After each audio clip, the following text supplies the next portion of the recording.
Misaotra an'Andriamanitra lehibe isika fa mbola afaka miara-mivavaka na dia eo aza ny fahasairanana izay miseho amin'izao tontolo izao eto amin'ny firenena koa ary manakatsakana ny fivoriana sy ny fihetsika maro samihafa.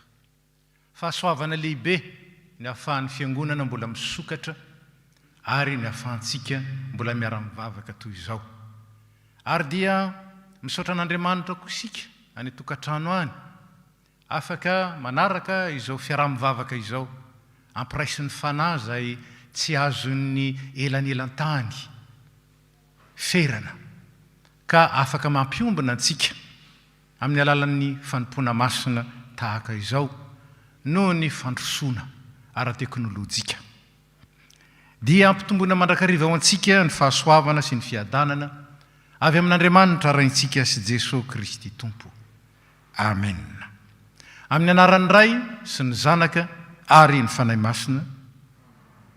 Ny Salamo faefapolo, ny andininy voalohany ka hatramin'ny faefatra, ny andininy fahafolo ary ny andininy fahenina ambin'ny folo ka hatramin'ny fahafito ambin'ny folo no entsika miantso ny anaran'ny Tompo araka izay azonareo arahana eo amin'ny solaitra manjelatra.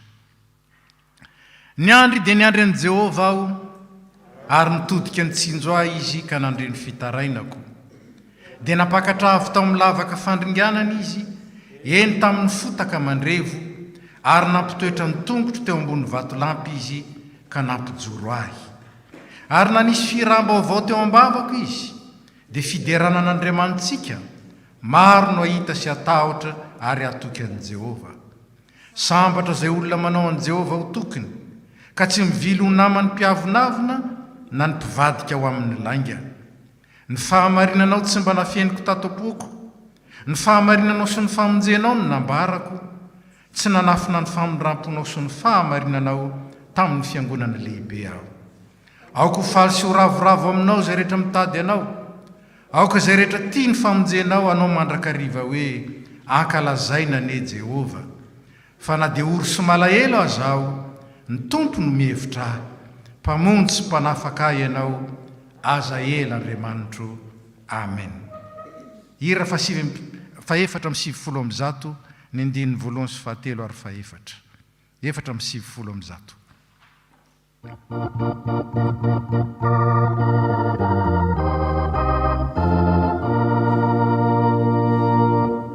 Andriananario endreny voninahitra, ny tany sy ny lanitra mamelatra ny lazana, ny asanao rehetra ny famonjena lehibe, mitari-dalana iderany anarana. Ry zanako masina mandarikana, anetry tena sy anaky fampanota iza, metaona sy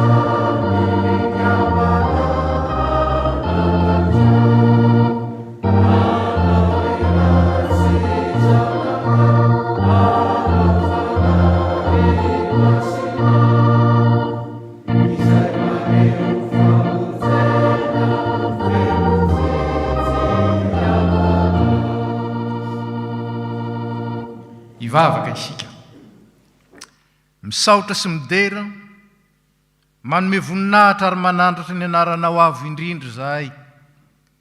Ry Andriamanitra ray zanaka ary fanahy masina, mpahary anay, mpamonjy anay eo amin'ny Jesosy Kristy, ary mitantana ny fiainana isan'andro amin'ny alalan'ny fanahinao masina. Te hisaotra anao, te hankalaza anao zahay, fa lehibe ny fahasoavanao, lehibe ny fitiavanao, hanika mbola ny tantaninao zahay, velona trapamonjena, mahatratra ity andro ity. Ny fiarovanao Tompo, ny fitondranao sy ny fiantohanao, ary ny fanomezan-tsoa avy eny ambony, zany no nahatoy izao anay, ary mampiombona ny fonay sy ny feonay izay manandratra anao ary mankasitraka anao. Ny asanao rehetra Tompo, ny fitondranao rehetra, ny teninao rehetra ary ny fanatrehanao dia fahasoavana lehibe ary loharanom-pitahiana sy fanavaozam-piainana eo amin'ny fiainanay. Koa ireto zahay olombonjena miombona amin'ny anjely any an-danitra ary miombona amin'ny tany izay noharian'ny tananao, manandratra ny voninahitra ao. Ray, zanaka, fanahy masina, loharanom-pisina, loharanom-pamonjena ary tompon'ny fiainana mandrakizay. Manatrehanay amin'ity fotoana ity, ary avaozindray ny fananay ato anaty mba ho vonina nompo anao amin'ny fanasan'ny fahamarinana. Amin'ny anaratsoan'i Jesosy. Amen. Petraka isika.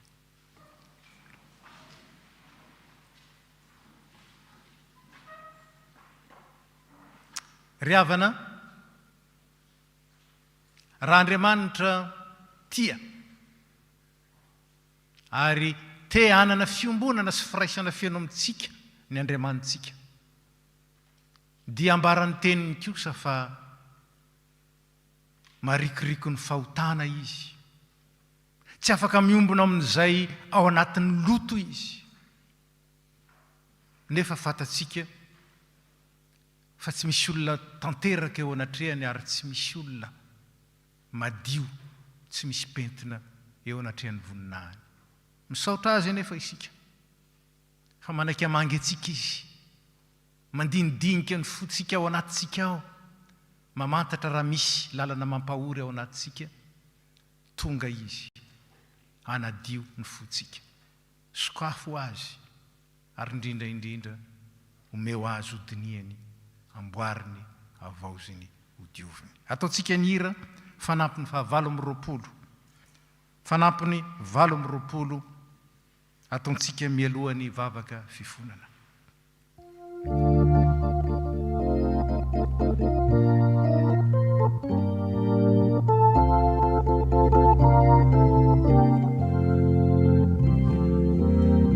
Efa voadinikao Andriamanitro, ny fiainanay zanak'olombelona, tsy misy zanafina tsy tanà, ianao manendry izany Andriamanitro, ino ny fikasako voalahatra, ny fiainako rehetra dia aminao.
ny sokafo fanahy mba hodinianao ny fonay ato anatinay ato tompo ny eritreritra sy ny fisaina ny fonay ny tenina loko ny vavanay sy ny fiteninay rehetra ny toetra sy ny fitondran-tenanay andavanandro ny fifandraisanay aminao sy ny fifandraisanay amin'ny namanay ny asanay sy ny nataonay rehetra teo anatrehanao na koa teo amin'ny miafina tsy hitanizaniza apetraka ao aminao tompo angatanay ny famindramponao sy ny fanadiovana ny tsy fetezana rehetra ny nampahalelovanay anao ny nampahalelovanay sy nandratranay ny namanay ary koa nanombanay ny tenanay tamin'ny fisainana tamin'ny eritreritra sy ny fo ary indrindra ny amin'ny fiheveranay ny tenanay tsy araka ny fijerinao misaotranao zay fa navelanao andalo zavatsarotra maro mba azahoanay mandiny tena ary indrindra azahoanay nao manefy anay ho tena zanako marina tokoa eo anivon'izao tontolo izao feno fahoriana sy feno korontana ary misaotranao zay fa avelanao anatonanao mametraka ny tsy fahamendrenay sy ny tsy fahatanteranay rehetra mba hanadiovanao anay ho fotsy tahaka ny ora-panala ary ho tahaka ny volon'ondry fotsy miaraka ny fiangonana rainay be famindram-po mitalao aminao zahay mamelany lokay diovy zay ho afampahotana sosao zay mba ho afakelika ary avaozy ny fanahinay mba ho voveloko nomponao ny fitiavan'i Jesosy Kristy zanako mpamonjy anay no gadanay aminao amen.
Riavana tsara eritreritra momba antsika olombelona Andriamanitra tsy sitrany ny hafatin'ny mpanota fa ny mba hibebahany ka ho velona izy ko anao zay nibebaka marina tao am-ponao raiso ny teny fikasana nambaran'ny tompo ary tanterahany ho anao hiara-mitsangana isika.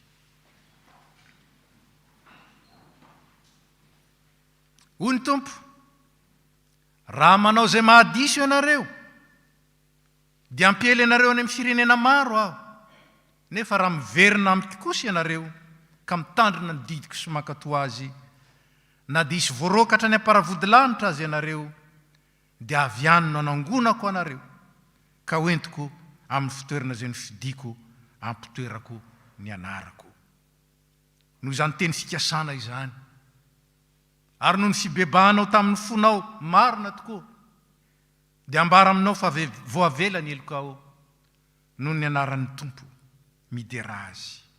Ira faefatra andininy faharoa sy fahatelo ary faefatra no raintsika izao. Ira faefatra. Oh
hoy ny tenin'Andriamanitra, aoka ho tahaka ny namelan'Andriamanitra ny eloka reo, no ifamelanareo eloka kosa.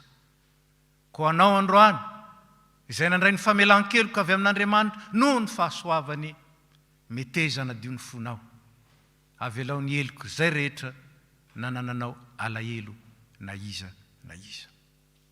Ary zao ny sitrapon'Andriamanitra ho antsika voavela eloka, ary nahay namela eloka. Aoka rintsika ny asan'ny maizina, ka hitafintsika ny fihedian'ny mazava. Aoka isika hitondra tena tsara toy ny amin'ny andro, tsy amin'ny filalaovan-dratsy, na amin'ny fahamamona, tsy amin'ny fijanganjagana, tsy amin'ny fijejojejona, tsy amin'ny fifandirana, tsy amin'ny fialonana, fa hitafio Jesosy Kristy Tompo, ary aza miay ny amin'ny nofo ahatanteraka ny filany. Voninahitra ho any amin'ny avo indrindra ho an'Andriamanitra. Petraka isika.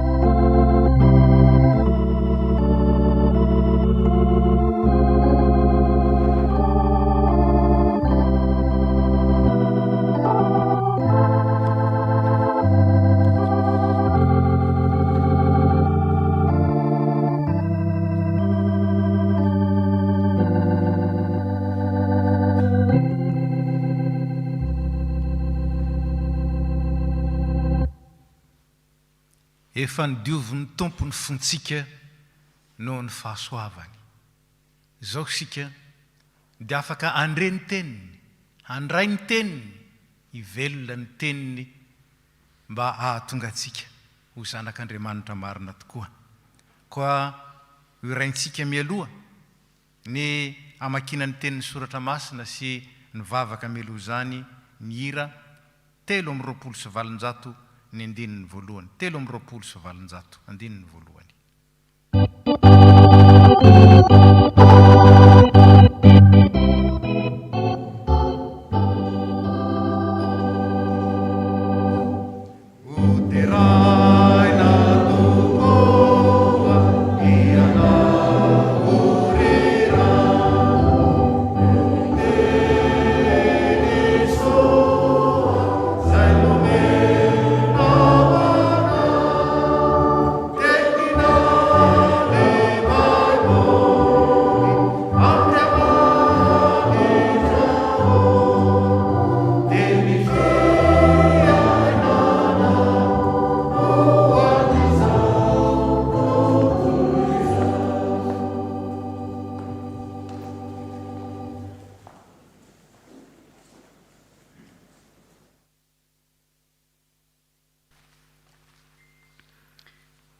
Je vous invite à la prière. Seigneur Dieu, nous allons maintenant passer à la lecture de ta parole. Que ta parole puisse nous nourrir afin de pouvoir accomplir ta volonté. C'est en ton saint nom Jésus que nous faisons cette prière. Amen. Je vous invite à ouvrir vos Bibles dans 1 Samuel chapitre 3. 1 Samuel chapitre 3, versets 2 à 10. Puis nous poursuivrons sur le verset 19. 1 Samuel chapitre 3, versets 2 à 10, puis sur le verset 19. Je lis au nom de Jésus. En ce même temps, Élie, qui commençait à avoir les yeux troubles et ne pouvait plus voir, était couché à sa place. La lampe de Dieu n'était pas encore éteinte, et Samuel était couché dans le temple de l'Éternel, où était l'arche de Dieu. Alors l'Éternel appela Samuel. Il répondit, « Me voici. » Et il courut vers Élie et dit, « Me voici, car tu m'as appelé. » Élie répondit, « Je ne t'ai point appelé. Retourne te coucher. » Et il alla se coucher. L'Éternel appela de nouveau Samuel. Et Samuel se leva, alla vers Élie et dit, « Me voici, car tu m'as appelé. » Élie répondit, « Je ne t'ai point appelé, mon fils. Retourne donc te coucher. » Samuel ne connaissait pas encore l'Éternel, et la parole de l'Éternel ne lui avait pas été encore révélée. L'Éternel appela de nouveau Samuel pour la 3e fois. Et Samuel se leva, alla vers Élie et dit, « Me voici, car tu m'as appelé. » Élie comprit que c'était l'Éternel qui avait appelé l'enfant. Et dit à Samuel, « Va, couche-toi, et si l'on t'appelle encore, tu diras, parle, l'Éternel, car ton serviteur t'écoute. » Et Samuel alla se recoucher à sa place. L'Éternel vint et se présenta, et il appela, comme les autres fois, « Samuel, Samuel !» Et Samuel répondit, « Parle, car ton serviteur t'écoute. » Verset 19. Samuel grandissait, l'Éternel était avec lui, et il ne laissa tomber à terre aucune de ses paroles. Amen.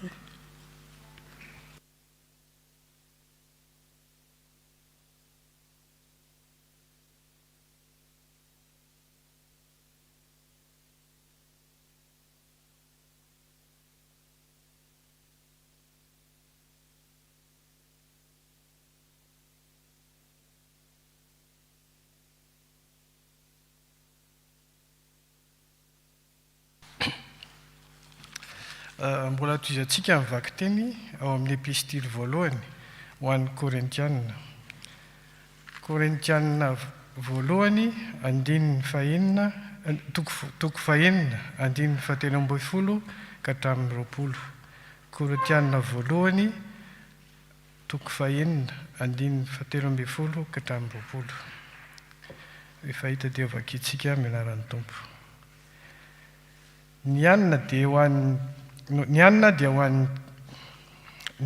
dia ho an'ny kibo, ary ny kibo ho an'ny anina. Nefa samy ho levonin'Andriamanitra izy roa. Fa ny tena kosa dia tsy ho an'ny fijangajagana fa ho an'ny Tompo. Ary ny Tompo ho an'ny tena. Ary Andriamanitra nanangana ny Tompo sady hanangana antsika koa amin'ny heriny. Tsy fantatrareo va fa momba ny tenan'i Kristy ny tenanareo? Moa analany momba ny tenanareo Kristy? Va aho ka hanolotra izany ho momba ny tenan'ny vehivavy janga? Sanatria izany. Moa tsy fantatrareo fa izay miray aminy vehivavy janga dia tena miray aminy, dia tena izay aminy. Fa hoy Andriamanitra, ho nofo ray ihany izy roa. Fa izay miray amin'ny Tompo kosa dia fanahy iray aminy. Mandosira ny fijangajagana. Izay fahotana rehetra ataon'ny olona dia eny ivelan'ny tena ihany. Fa ny mpijangajanga kosa dia manota miatra amin'ny tenany. Ahoana ary? Moa tsy fantatrareo fa ny tenanareo dia 30 fanahy masina, izay ao anatinareo sady efa azonareo tamin'Andriamanitra, ka tsy tompon'ny tenanareo ianareo, fa olom-boavidy ianareo, koa dia mankalaza an'Andriamanitra amin'ny anarany, amin'ny tenanareo.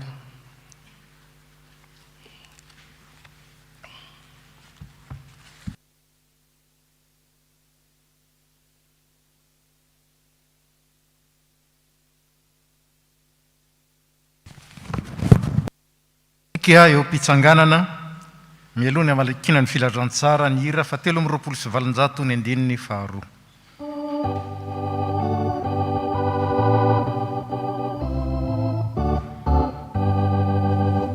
Fa ny teny nomena Tompo raitseto manade manava mampahe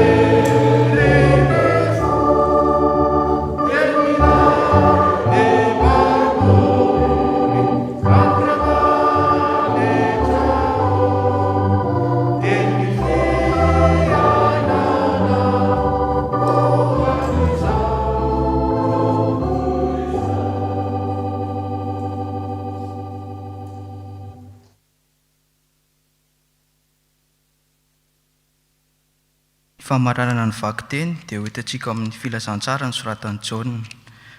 Jaona 1, andiny fahatimy amin'ny telopolo ka hatramin'ny faharoa amin'ny efapolo. Jaona toko voaloha andiny fahatimy amin'ny telopolo ka hatramin'ny faharoa amin'ny efapolo. Rehefa samy nahita dia ho vakiako amin'ny anaran'ny Tompo.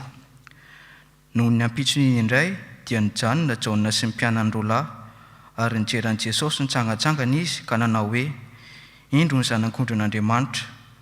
Ary ireo mpianatra roa lahy ireo rehefa nandre azy ny teny dia nanaraka an' Jesosy, ary Jesosy nitodika ka nahita azy manaraka dia nanao taminy hoe, inona no tadiavinareo?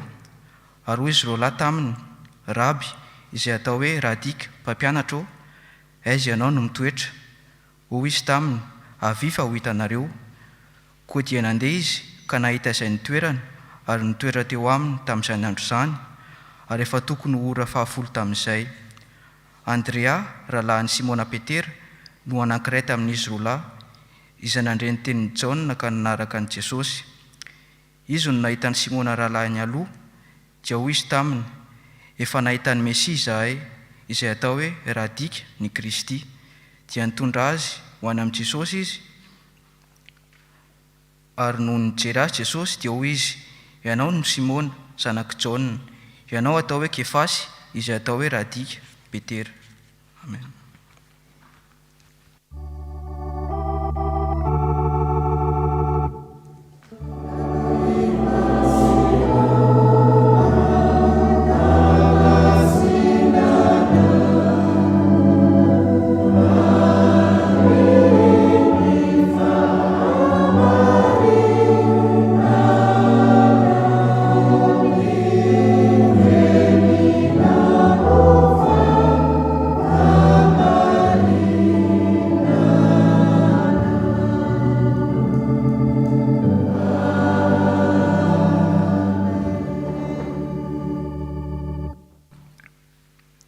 Ataontsika ny hira fahatelo amby folo sy roanjato andininy fahatelo mialoha ny hitondrana ny afatra. Telo amby folo sy roanjato andininy fahatelo.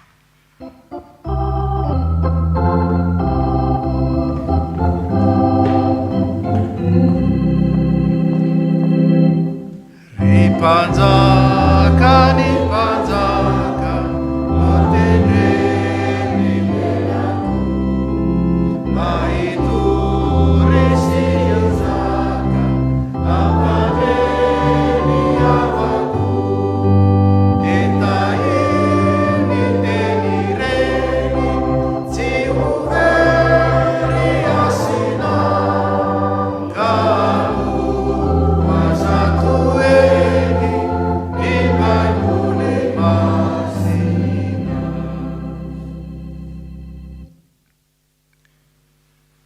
miantsontsika ho mpanompon'ny teniny ny tompo.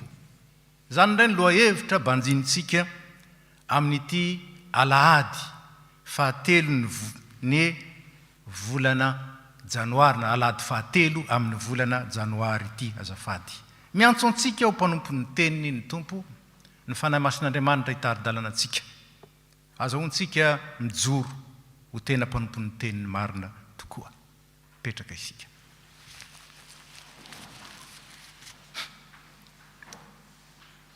Ny perikopa dia manondro ireo texte zay milaza ny fiantsona. Ny niantson'Andriamanitra amin'ny Samuel ho mpaminany teo amin'ny Israely, ny niantson'i Jesosy Kristy ireo mpianany voalohany, ary ny fiantsonantsika kristianina ho vahoaka an'Andriamanitra, ho mpanompon'ny Kristy, araka ny taratasy soratan'i Paoly ho an'ny fiangonana tany Korinto. Miantso antsika ho mpanompon'ny teniny ny tompo. Raha mijery ny fiantsona ary ireo mpianatra isika dia misy teny fototra anankitelo izay mivohitra ao. Ny voalohany amin'ireny dia ny hoe zanak'ondrin'Andriamanitra. Ny teny hoe zanak'ondrin'Andriamanitra dia entina ilazana any Jesoa ilay tonga anaisotra ny fahotahan'ny olona amin'ny alalan'ny sorona nataony teo amin'ny azo fijaliana.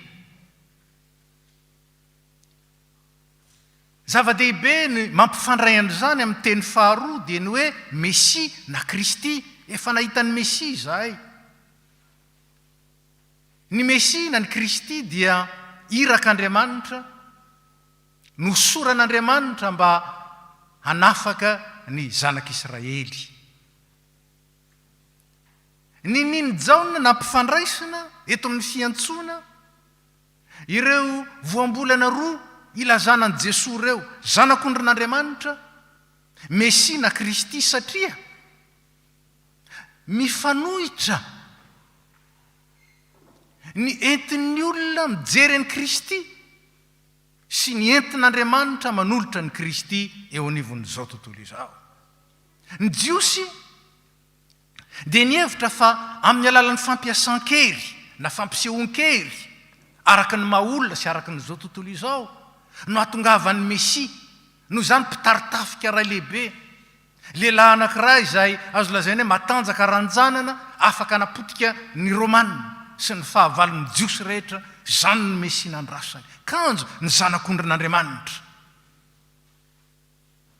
ilay sorona tsara, ilay zanak'ondry tsy misy klema, tsy misy petipentina, ilay tsy misy tsiny, ilay tsy afaka mandratra na iza na iza. Izany no ny rahan'Andriamanitra sy ny fidian'Andriamanitra.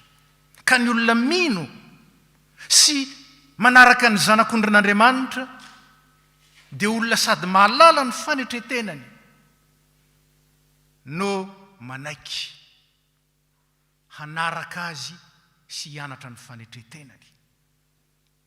Olona sady mahalala tsara ny fomban'Andriamanitra no manaiky anaraka ny diany araka ny sitrapon'Andriamanitra. Dia eo no hiampitantsika amin'ny teny fahatelo dia ny hoe rabi na mpampianatra. Rabi eo, ilay zanak'ondrin'Andriamanitra ny rany eo amin'izao tontolo izao, hamonjy ny olona, hanavitra ny olona, dia tonga hampianatra ny olona mba tsy ho tratran'ilay fifanoherana eo amin'ny fiheverana ny zanak'ondrin'Andriamanitra sy ny Mesia. Ilay Mesia no heverina fa avy amin'ny kery, ay Mesia avy tao ao anaty fanetretena lehibe. Mila fitaizana araka izany ny olona, mila fampianarana, ka dia ny rahin'Andriamanitra ilay Mesia, ny rahin'Andriamanitra ilay zanany hampianatra. Tonga hanoro izay tsy fantatra, na hampahafantatra izay tsy hay raha tsy misy manoro. Ny olona mino dia olona mianatra mandrakariva ao amin'ny Tompo. Mpianatry ny Tompo ny antsoina ny mino, mpianatry ny Tompo ny antsoina ny kristianina, mielonina nomezany ny anarana hoe kristianina azy, araka ny voasoratra ao amin'ny asan'ny apôstôly. Tokony fantatsika kristianina rehetra zany, fa ny dikany hoe kristianina dia mpianatry ny Tompo, ary ny atao hoe mpianatry ny Tompo dia mianatra amin'ny Tompo mandrakariva, mianatra isan'andro isan'andro. Raha entsika mandra-pahafaty zany titro zany, dia mianatra mandra-pahafaty ao amin'ny Tompo koa ny tena kristianina. Anampizay angamba ny hoe mpianatry ny Tompo. Ny mpianatry ny Tompo, ny tena hoe mpianatry ny Tompo dia tsy nentina ny lazana fotsiny hoe mila mianatra aminy, fa misy endrika eo amin'izany fianarana ao amin'ny Tompo zany. Ary efa nisy tamin'ny fotoan'andro zany antsoina hoe disipla. Nanana izany ireo mpampianatra gaigilahy tamin'ny fotoan'andro, tahaka ny Sokraty, ry Platon, ry Aristote, izay mpampianatra lehibe tamin'izany. Ary ny mpianany dia miara-dia amin'ny isan'andro isan'andro, miara-mizara ny manta sy ny masaka. Ary Jesosy Kristy rehefa niantso ny mpianatra dia niantso azy ireo anaraka azy, ka dia nandao ny zavatra rehetra izy, ny atao hoe mandao ny zavatra rehetra eto a dia mandao zay rehetra tsy ahazahoana manaraka ny tompo zay no hevy fa tsy hoe manary lamba sanatry ny vavy na koa ilaozana dolidoly ny izay momba ny tena rehetra tsy izany fa na inona miazona anao manakana anao tsy hanaraka ny tompo ilaozana ary zany nambarany Paoly izahay efa nandao ny zavatra rehetra ka nanaraka anao fa i Petera reto mpianatra reto nandao ny fonenany nandao ny asany fa i Petera ohatra tsy nandao ny rahalahiny satria nahoana satria niaraka tamin'ny tompoko ny rahalahiny i Andrea zany mpianatra ny tompo mpanaraka ny tompo mpiaradia amin'ny tompo fa mandeha lavitra noho izany ary zany no jerentsika izao inona no hevitry ny hoe manaraka ny tompo ka mpanompo ny teniny rehefa nomenantsika ny tenin'Andriamanitra dia nomena tamin'ny alalan'ny olona izy Jesosy Kristy zany tsy teny ambava fotsiny na teny an-tsoratra fa teny tonga nofo tonga olona zany ary zany ilay tenin'Andriamanitra nomeny antsika ka rehefa miteny isika hoe mpanompo ny teniny dia mpanompo ny Kristy koa no hevitro zany mpanompo n'ilay teny tonga nofo ka inona no zavatra telo hosinganina androany ny voalohany natao hoenoina ny tenin'Andriamanitra natao hoenoina ny tenin'Andriamanitra faharoa natao ho tanterahina ny tenin'Andriamanitra natao ho tanterahina ny tenin'Andriamanitra ary fahatelo Jesosy Kristy ilay tenin'Andriamanitra tonga nofo no ao anatitsika ny velona ao anatitsika Jesosy Kristy ilay tenin'Andriamanitra tonga nofo no velona ao anatin'ny mino ao anatin'ny kristianina ao anatin'ny mpianatra hoy Jesosy hoe mahatsara anareo ny fialako tena ninin'Andriamanitra mihitsy ny anarantsika tao amin'ny dingana fahasivy androany zany hoe misy heviny avokoa ny zavatra rehetra nataon'Andriamanitra misy dikany fa tsisy nininana natao foana ary dia tahaka izany eto ay Jesosy Kristy ilay tonga nofo ka natao onona ao amintsika dia ho jerentsika ary fizarana telo ireo voalohany natao hoenoina ny tenin'Andriamanitra fantatsika fa hatrany amin'ny fahariana dia efa niteny Andriamanitra saingy rehefa niteny Andriamanitra nametraka dinidinika tamin'ny Adama sy Eva lasa izy niataka kely dia nihaino teny hafa ary nanaraka teny hafa i Adama sy Eva tsy mitoetra tao amin'ilay tenin'Andriamanitra ary tahaka izany ihany rehefa nomena tamin'ny alalan'ny Mosesy ny didy folo sy ny lalàna dia niraisin'olona ho teny fotsiny ireny teny manidina fa tsy hitany tao ny marika ny mahatenin'Andriamanitra azy finona ny marika mahatenin'Andriamanitra ny tenin'Andriamanitra voalohany tsy henoina toy ny fiaino vaovao na fahalalan-javatra na zava-mahafinaritra fotsiny ny tenin'Andriamanitra fa henoina amin'ny fitandremana sy ny fifotorana lalina zany ny mahatonga antsika mivavaka mielo ny amakina ny tenin'Andriamanitra mielo ny henona ny tenin'Andriamanitra mivavaka mba hampifantoka ka ny atao hoe mihaino ny tenin'Andriamanitra dia tahaka n'ilay manao atona hoe manao kasika moderna amin'izao fotoana misy atao hoe filtre actif tsy maheno afa-tsiny esorina dolidoly amin'ny alalan'ny teknôlôjia vaovao moa dia azo atao zany amin'izao fotoana misy logiciel zay ampiasaina dia manafoana ny feo hafa rehetra manodidina fa zany ny asan'ny fanahy masina zay mampifantoka ka ny mihain'ny tenin'Andriamanitra mitandrina sy mifototra lalina ao anatin'izany. Ary lazaina aza hoe mandinika. Ny teny hoe mandinika ruminer ny dikany. Dia fantatsika ny biby mpandinika ruminant.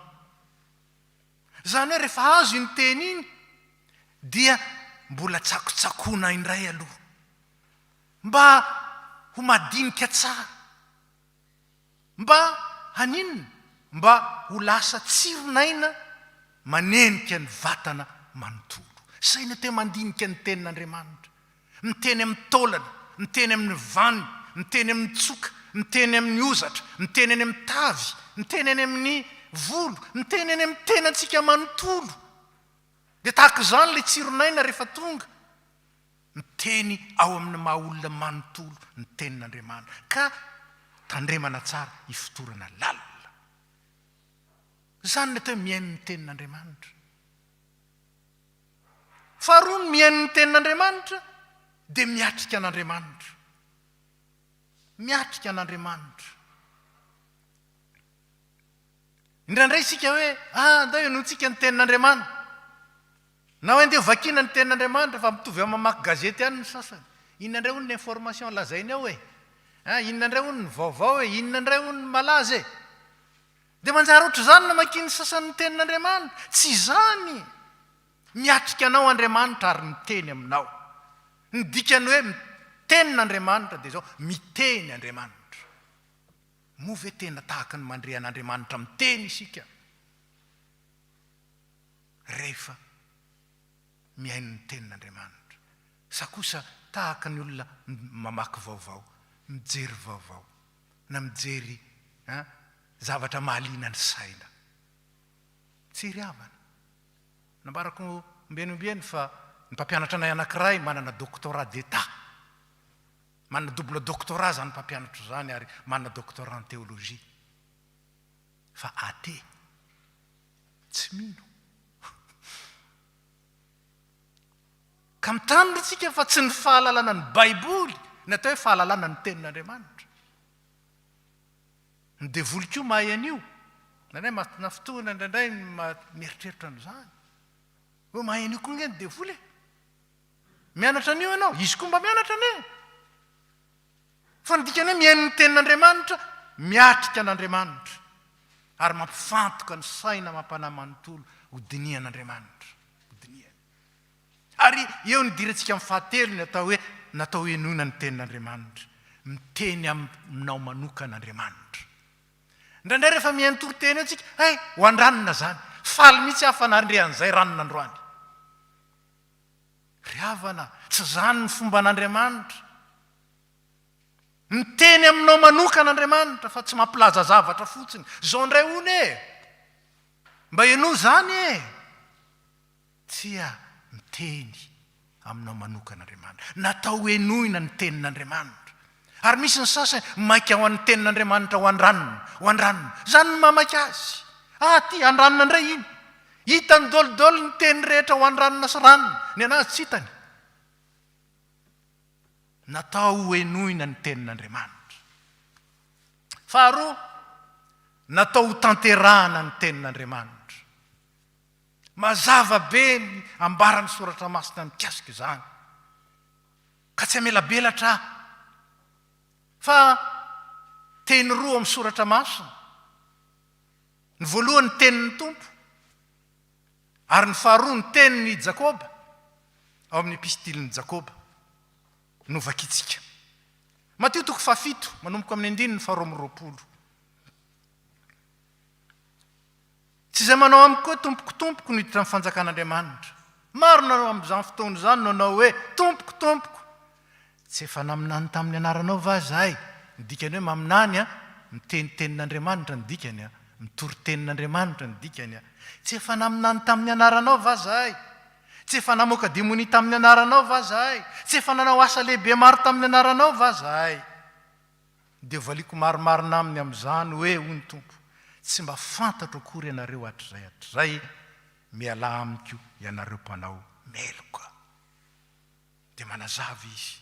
ko amin'izany nazovo mandray zany teniko zany ka mankatò dia hoarina amin'ny lehilahy manan-tsaina izy izay nanorina ny tranony teo ambony vatolampy ary latsaka ny ranonorana ka nisy rika be sady ny fofofo ny rivotra ka namely zany trano zany nefa tsy nianjery izy satria efa naorina teo amboniny vatolampy. Ny mandreny tenin'Andriamanitra dia manorina ny fiainana eo amboniny vatolampy. Miorina eo ambony inona ny fiainanao ka azo aronatsy azo arona roa, azo akorontana azo vakivakiana, azo potehina ary azo lazaina aza hoe levonina.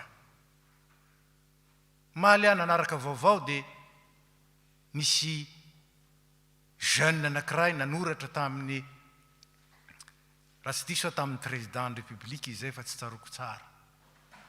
Nanoratra tamin'ny filohan'ny république izy nylaza hoe tsisy dikany tsony ny fiainako, tsisy nininona tsony ny fiainako. Ka orinao amin'ny république ka? Fiainana orina amin'ny république? Fa Jesosy miteny aminao androany, aorenao amin'ny tenin'Andriamanitra ny fiainanao. Fa natao tanterahana ny teniny, natao iainana.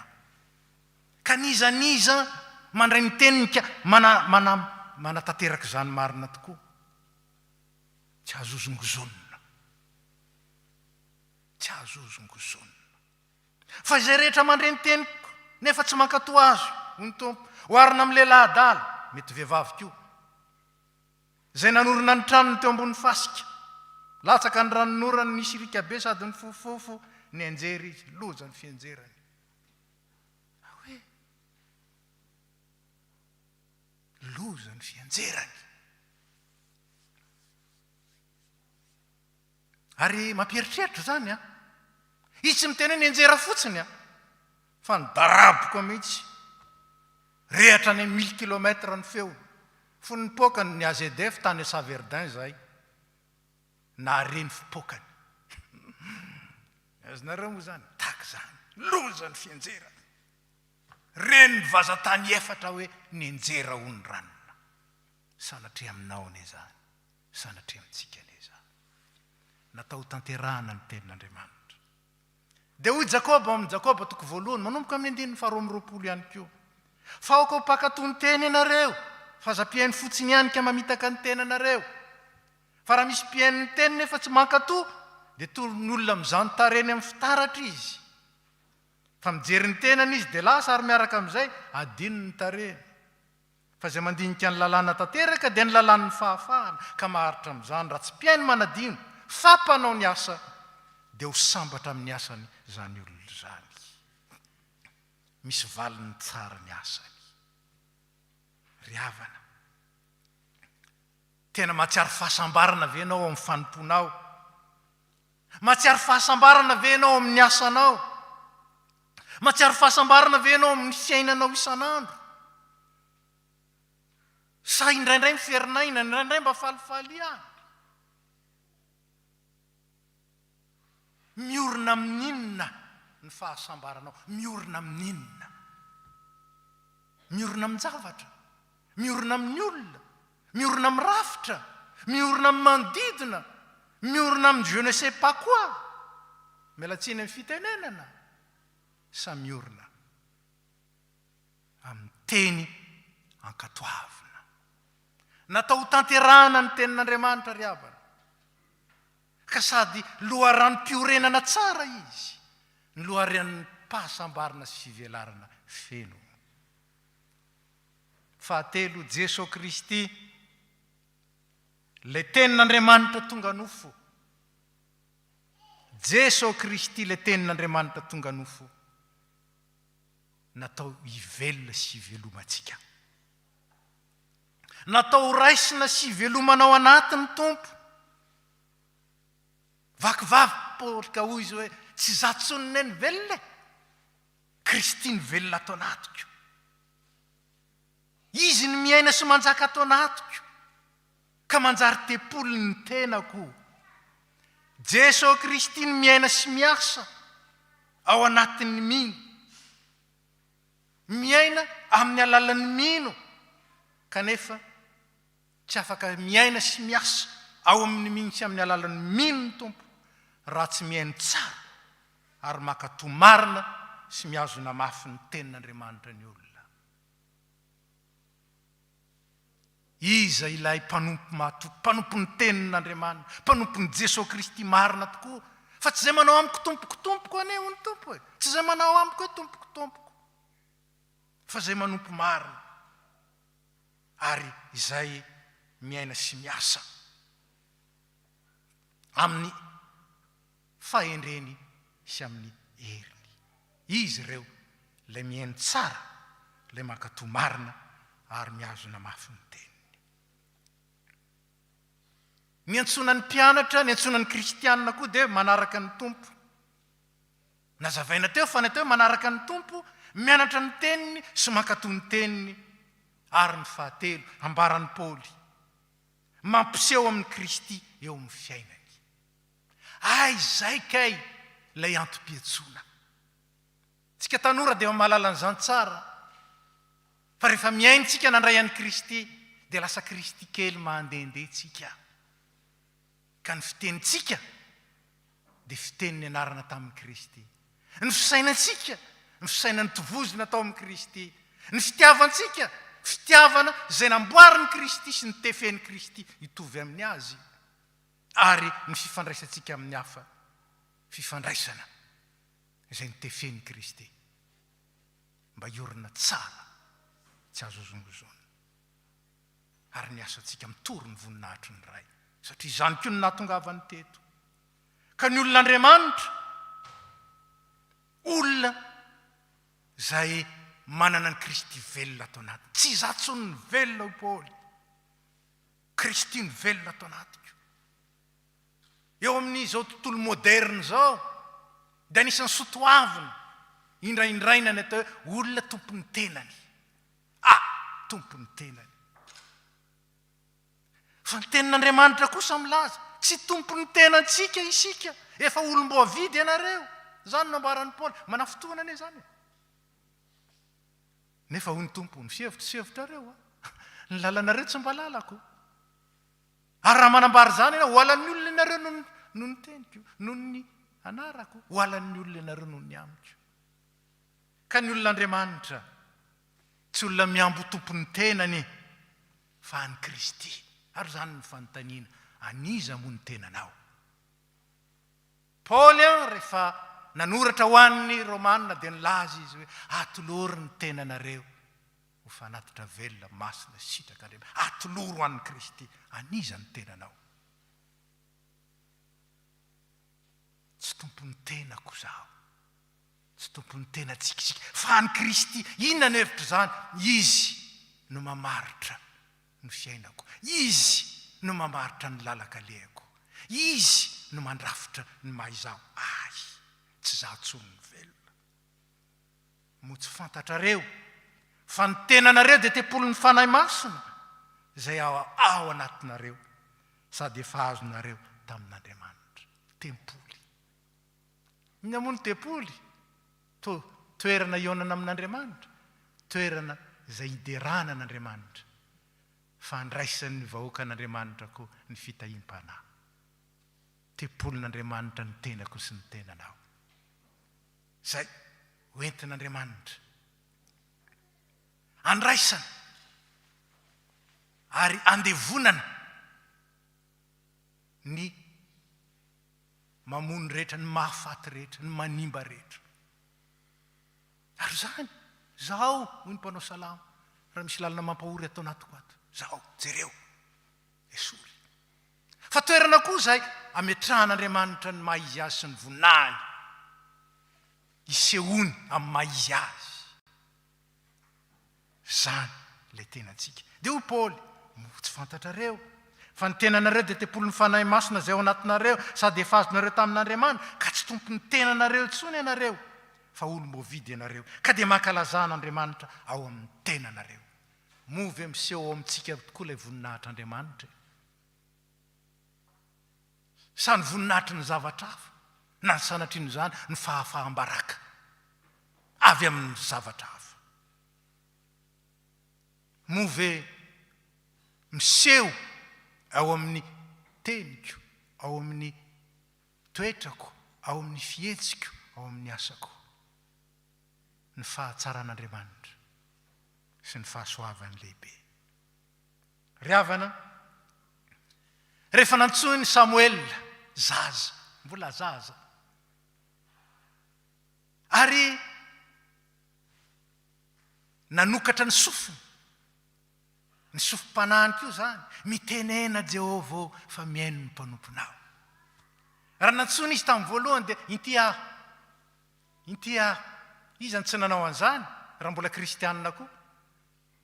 Teo amin'ny batisa, teo amin'ny fanavozana ny batisa na ny fanamafisana ny batisa, ny confirmation du baptême, zany hoe ny fandraisana ny fanasany tompo. Teo amin'ny maha-mpitandrina, teo amin'ny fanolorantena mahadekona, teo amin'ny fanolorantena mampandray fanasany tompo, teo amin'ny fanolorantena izy inty aho. Fa iza kosa no amaly hoe mitenena tompo, fa miaino ary voninkiaino anao, ny mpianatrao. Mitenena raby io, fa voninkiaino anao, ny zanak'Andriamanitra. Fambaran'ny Samuel voalohany toko fahatelo. Tsy nisy navelany Samuel ho raraka tany ny tenin'ny tompo na dia kely aza. Tsy nisy navelany ho raraka tany. Ry havana, efa naseho ny tompo tamintsika ny fahasoavany. Ka niraisiny ho an'ny tenany ny aretintsika, niraisiny ho an'ny tenany ny fahorintsika, niraisiny ho an'ny tenany ny fahotantsika, niraisiny ho an'ny tenany ny fahafatesantsika, nalainy ho anazy. Tsisy eo amintsika intsony zany, afaka amin'izany sika. Fa inona kosa ny tiany aseho ao amintsika? Inona ny tiany aseho ao amintsika? Ny fitiavany, ny fahamarinany, ny fahamasinany, ny heriny mahagaga, ny fahazavany, sy ny sisa sy ny sisa. Zany ny tiany aseho ao amintsika. Miantso antsika ho mpanompony ny fahazavany izy, miantso antsika ho mpanompony ny fitiavany izy, miantso antsika ho mpanompony ny fahamarinany izy, miantso antsika ho mpanompony ny fiainany izy, miantso antsika ho mpanompony ny anarany izy, miantso antsika ho mpanompony ny teniny, satria zany na ny raha ny teniny Jesosy Kristy zany. Zay nahita dia nahita ny ray ho izy, zay nahita dia nahita ny ray. Ary Paoly apôstôly saka ny teny, fa nomeny antsika mahaimaim-poana tamin'ny alalan'ny Jesosy Kristy, nomeny ray ho antsika mahaimaim-poana ny zavatra rehetra, ny zavatra rehetra. Miantso antsika ho mpanompony zany, ho mpanompony fahatanterahany zany eo amin'ny fiainantsika ny tompo. Efa nantsoina ho amin'izany ianao, efa natokana soana masinina ho amin'izany ianao, ary efa natsangana ho zanak'Andriamanitra ianao, ho mpandova miaraka amin'ny Kristy. Fitenin'ny malagasy ny hoe aza mandrarak'ilomby andoha,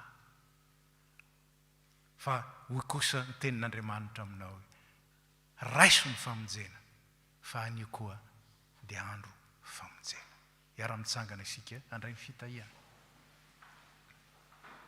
Ho aminareo rehetra ny fahasoavan'i Jesosy Kristy tompo, ny fitiavan'Andriamanitra ray ary ny firaisana amin'ny fanahy masina, ampiorina anareo amin'ny fahamarinan'Andriamanitra, ary indrindra andraisanareo, hivelomanareo, ary ahatanteraka ny tenin'Andriamanitra amin'ny fiainanareo, mba ho voninahitry ny anarany, fa ho fahatanterahanareo koa. Dia matoky ilay niantso anareo amin'izany, izy nahatanteraka izany amin'izay matoky azy. Amen. Petraka isika.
ndeha isika iara-mitsangana anaiky isy anambaran'ny finoantsika amin'ny alalan'ny fanekempinoana fahatelo.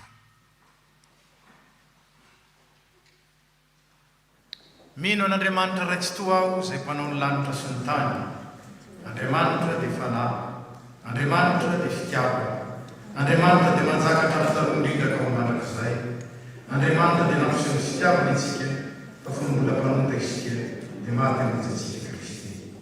Mino an' Jesosy Kristy zananay tokana tontsika aho, tonga izy hitatsy amin'ny tonively, izy ny lalina sy fahamarina ny fiaina, izy dia tsy milovo maro sy anio ary mandrakizay.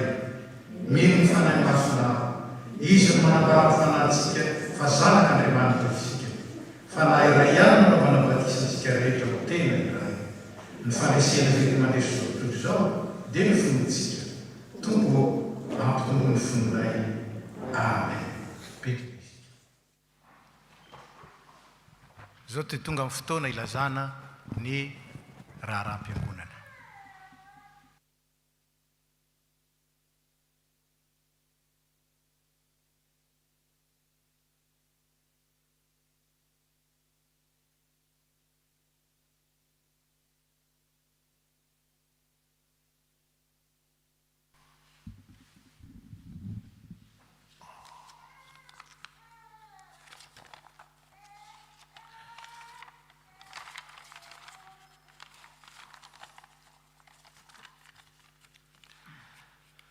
Ny mpitandrina sy ny komity FPMA Toulouse dia faly miarabantsika amin'ny anaran'i Jesosy Kristy lohan'ny fiangonana sy tompon'ny asa. Vaovao nasionaly, fitoam-bavaka sy fiofanana SAP KNPL. Mitoetra ny fitoam-bavaka isan'andro amin'ny 4:00 sy amin'ny 7:00 ny alatsinainy ka hatramin'ny asabotsy, afatsy ny alarobia alina, izay anasanantsika rehetra amin'ny alalan'ny radio vatsy na anjomara FPMA. Isaky ny alarobia amin'ny 7:00 alina dia manatsantsika rehetra koa anaraka ny fiofanana SAP KNPL izay azontsika arahana amin'ny phone call toy ny mahazatra araka ny numéro sy code misoratra. Vaovao tafo. Filazana manjo voalohany. Mandeha fity faire-part ity amin'ny fiangonana izahay ho fampandrenesana ny fodiamandrin'ny zokinay Rasoarymanga Elisabeth tany Madagasikara. Ondra tapo aminy Randria Maefaso Arlaza sy Brigitte. Filazana manjo faharoa. Amin'ny finoana sy ny fanantenana ny fitsanganan'ny tena maty no ampandrenesana ianareo ny fodiamandrin'ny Rasoahaga Josiane androany 14 Janoary 2022 tany Madagasikara rehefa nivahiny 7 taona tetỳ an-tany. Ondra tapo aminy Rasoahaga Gérard sy Nivo. Famangina manjo. Ny famangina ny fianakaviana Rakotonirina Joséphine izay namony zanana sy ny fianakaviana Farara Angersa izay namony reniny dia ho tanterahana ny alahady 13 Janoary ho avy izao. Sampana fifoazana. Ny Braon sampana dia miaraba amin'ny mpifalianantsika sy ny ankonantsika ary fary mampandrefa misy ny fotoam-pifoazana ny zoma 20 Janoary 2022 amin'ny 7:00 amin'ny alalan'ny Confcol. Ho alefa any amin'ny vala amin'ny zoma maraina ny numéro ifandraisana. Ny fiadanan'ny tompo ho amintsika. Trano fiangonana. Isaorana ny tompo efa nitsangana ny COPIL izay tarika antsika amin'ny projet trano fiangonana. Misy ny mpitandrina, ny loholona Liva Ravelson ary ny diakona ny dekona Nasolo Rakotondraina. Ny dingana manaraka dia mifananganana ireo komision 4 sy mipikambana ao aminy. Azadino fa atsika atao hatrany ny fanoanana ity projet trano fiangonana ity amin'ny alalan'ny fanomezana na tonom-bola. Ny numéro IBAN sous compte FPMA Toulouse dia hitantsika misoratra ary azontsika anontaniana amin'ny mpitam-bola na azo alefa mailaka amintsika koa. manentana antsika koa anoana ambavaka izany asa goavana izany. Rakitra sy adidy, manentana antsika hatrany amin'ny fandrotsahana ny rakitra sy adidy amin'ny alalan'ny virement, chèque na carte bancaire eloaso, toy ny mahazatra mba mariky ny fanoloran-tena antsika ho an'ny tompo sy ho fanohanana ny asan'ny fiangonana. Ho antsika atao mpiangonana androany dia mampilaza antsika fa manomboka androany dia tatazana ny rakitra. Alahady zokiolona, araky ny efa natao roa taona lasa izay rehefa vaovao ny taona dia amin'ny alahady 1 janoary no hanokanana no atokana ho alahady ny zokiolona hitondranam-bavaka azy ireo. Ifandray aminareo zokiolona manokana ny tompona andraikitra mikasika izany. Alahady ny mpitandrina, araka ny efa nolazaina tamintsika dia nahembotra volana febroary ny alahady ny mpitandrina, tsy afaka ny tanterana tamin'ny volana desambra, lasa teo noho ny valanaretina Covid-19. Koa amin'ny alahady 7 febroary tolakandro ao amin'ny temple du Salin no hanokanantsika fotoana hitondranam-bavaka ny mpitandrina sy ny ankonany, ary isorantsika an'Andriamanitra no ny fitahiny ka mbola ananantsika fiangonana ray aman-dreny mpitandrina mitaiza ny fanahintsika. Isy fomba ahafahantsika mamay izay fohitsika ho fanohanana izany asa fitandremana izany amin'io alahady io amin'ny alalan'ny valopin'ny mpitandrina. Ho an'ireo tsy afaka hanatrika amin'ny fitaovam-bavahana no nisa voafetra dia afaka hanao izany koa amin'ny alalan'ny roy izay alefa amintsika mialoha. Hoy ny ten'Andriamanitra hitondrana izany fotoana izany. Aoko izay ampianarina ny teny mba hahafohy zavatsoa ho an'ny mpampianatra. Galatiana 4:9. Amafisina amintsika ny fotoana rehetra amin'ny faran'ny volana arak'izay fipetrapetraky ny fanjakana mikasika ny valanaretina. Voatsinampy. Ny fandarina voatsinampy izay miopana amin'ny taom-baovao 1:20 dia fahazenoina amin'ny tranokala FPMA. Katekomena, tsy misy ny fampianarana katekomena androany. Étude biblique, fa misy kosa ny étude biblique amin'ny talata 20 janoary ho avy izao, manomboka amin'ny 7 ora alina amin'ny alalan'ny visioconférence ihany. Diary-piangonana, ny fampoam-pivavahana amin'ny alahady firaisam-pinoana 4 janoary 2022 dia arahana amin'ny fiangonana rahavavy katolika FKMT eto amin'ny Vieux-Temple amin'ny 12 ora izay ampitaina ihany koa amin'ny YouTube. Ny fampoam-pivavahana amin'ny alahady 20 dia eto amin'ny Vieux-Temple amin'ny 10 ora sasany maraina ary ampitaina ihany koa amin'ny YouTube. Marina fa mbola voafetra avokoa ny isantsika ka mbola amin'ny alalan'ny roy izay alefa amintsika ao hanaovana ny fisoratana anarana. Amin'ny alahady miaraka amin'ny fiangonana katolika izany dia voatery hifampizara mitovy ny isan'ny mpiangona ka ilana tsiny amintsika sahady. Misaotra ny hatramin'ny farany ny voninahitra ho an'Andriamanitra iririana.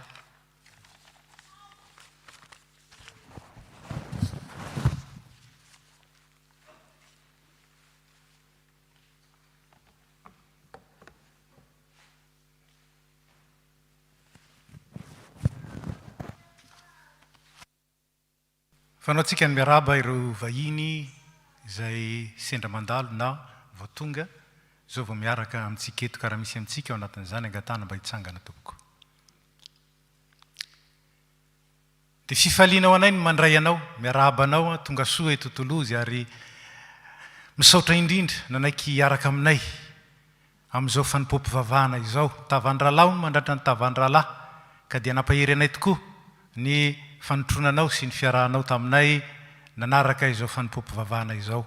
Dia mitsodrano anao zahay, ny tompo izay nitantananao tonga soa eto ane ahatanteraka soa ny antony nahatongavanao eto ary indrindra amenanao ny fitahim-panahy fa anambina amin'ny zavatra rehetra atao koa ka ninona kasaina ninona irina dia ho tanterahan'Andriamanitra araka ny sitrapony aminao an'izany. Ary dia tsaroa fa nao vinanao no mitoetra eto na mandalo eto dia misy toerana ho anao eto amin'ny FPMA Tolozy. Dia ireo koa ny dekona na ny mpitandrina azonao atonona raha misy azo ifanampiana aza misalasala. Dia misaotra indrindra niaraka taminay teto, mahazo mipetraka ianao.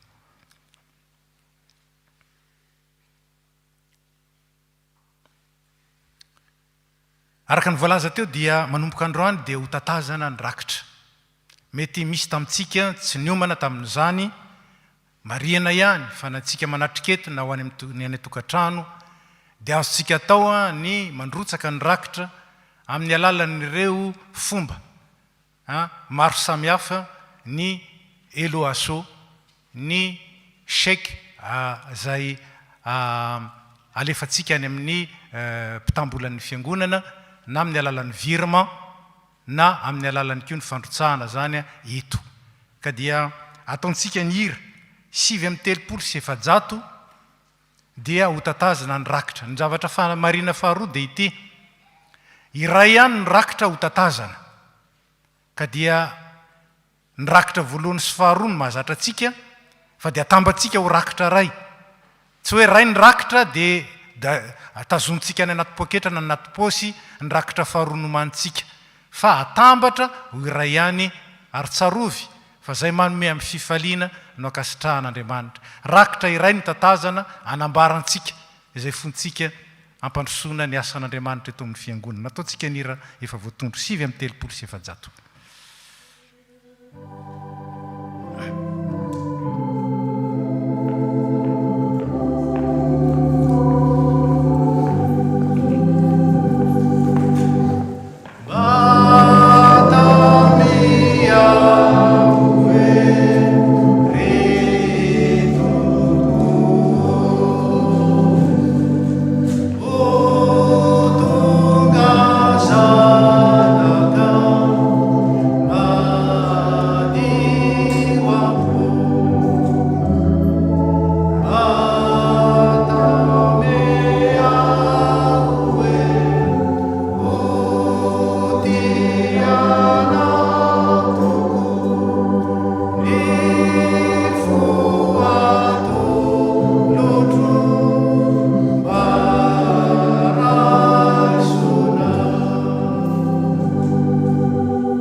Sitraka ny fanatitra latsadra fa ny fomadio toeran'ny teninao sy voninanao ny sitraponao amin'ny fifaliana, zany ny raisinao sy akasitrahanao.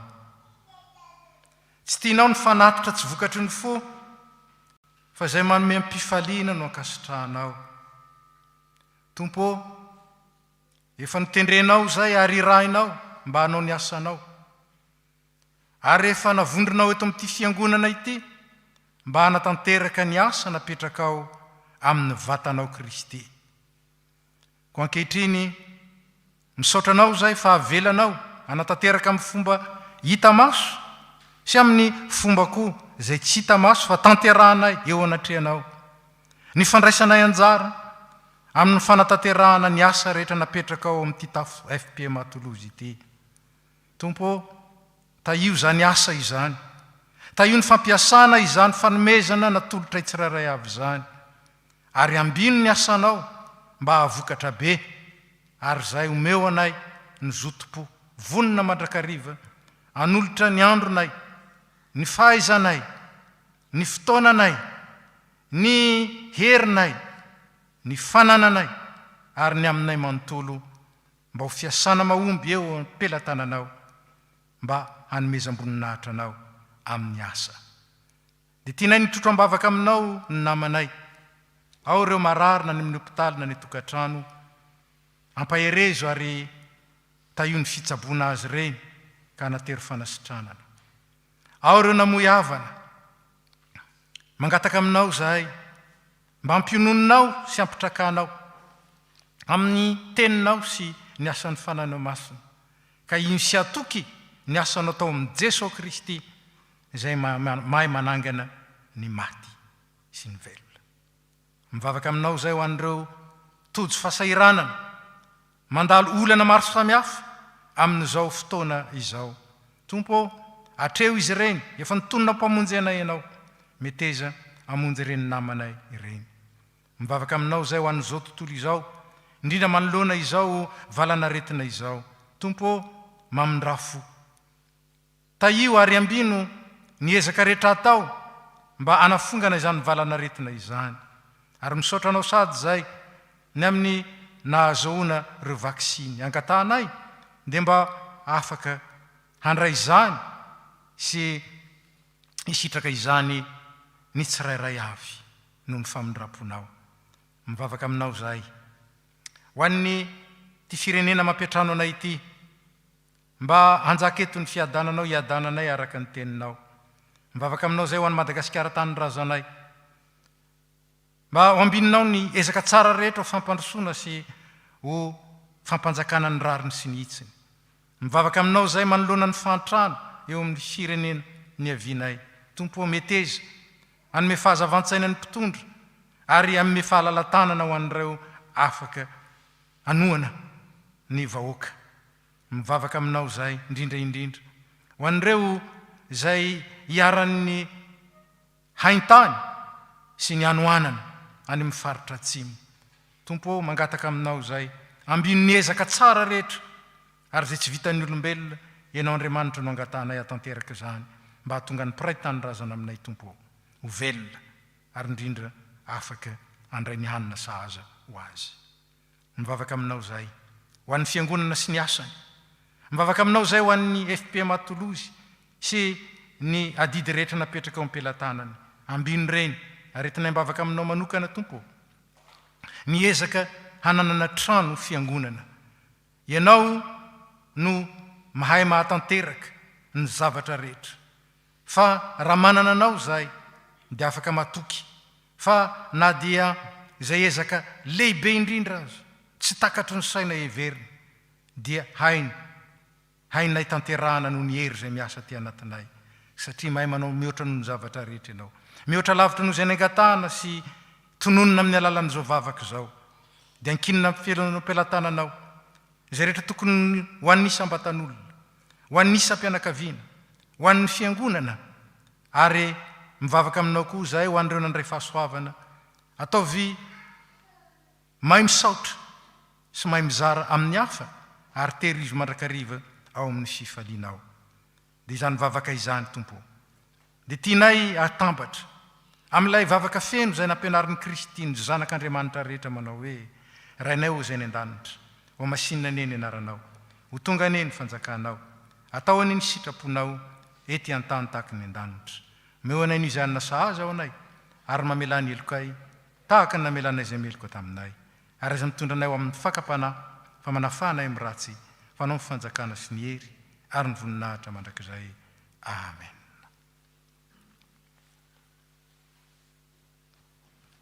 Dia mamarina izao fotoana izao fikariavana ataontsika mialoha ny afatra sy ny tsodrano ny hira 720 ny andininy voalohany sy ny faharoa. Eo mpitsanganana isika manao zany hira zany. Aoriana ny afatra sy ny tsodrano dia ny andininy fahaefatra 720.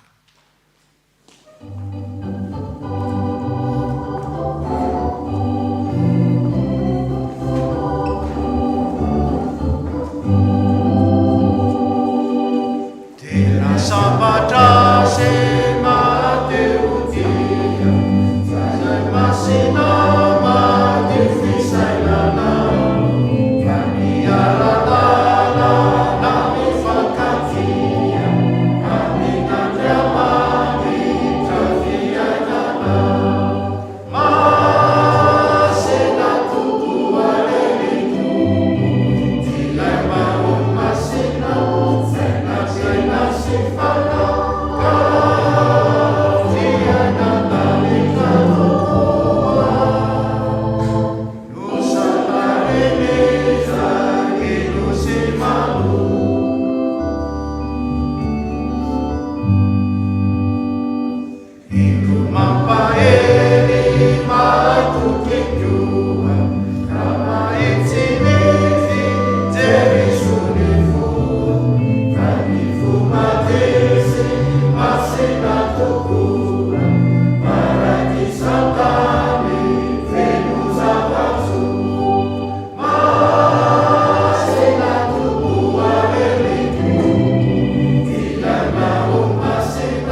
zao no afatra ho antsika avy amin'ny tenin'Andriamanitra. Aoka ny tenin'i Kristy toetra betsaka ao aminareo amin'ny fahendrena rehetra, ka mifampianaraka mifananara amin'ny salamo sy ny firana ary toy ny kiram-panahy, mira amin'ny fahasoavana ao am-ponareo ho an'Andriamanitra. Ary ninona nataonareo, na amin'ny teny na amin'ny asa, dia ataovy amin'ny anaran'i Jesosy Tompo zany rehetra zany, ka misaoran'Andriamanitra amin'ny alalany. Dia raisy ny tsodrano tononona amin'ny anaran'ny Tompontsika. Ary Andriamanitra ny fiadanana, izay nitondran'i Jesosy Tompontsika mpiandro-ondry lehibe, hiala amin'ny maty, mitondra ny ranony fanikena mandrakizay, izy ene no hatanteraka anareo amin'ny tsara rehetra, anao ny sitrapony, ka hiasa ao anatinareo izay akasitrahany eo masony amin'ny alalan'i Jesosy Kristy. Amen. Andino ny faefatra.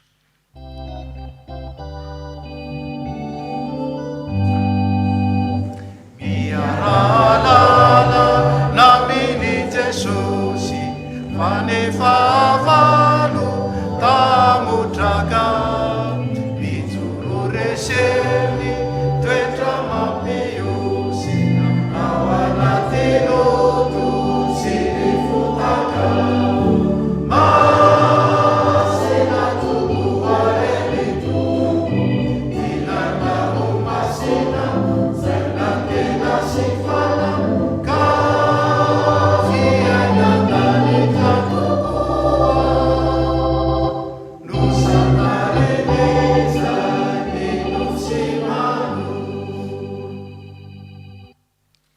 Voninahitra ho an'Andriamanitra ray zanaka ary fanahy masina, izay hatramin'ny taloha indrindra ka ho mandrakizay. Amen. Mandehana amin'ny fiadanana ka manompo ny Tompo.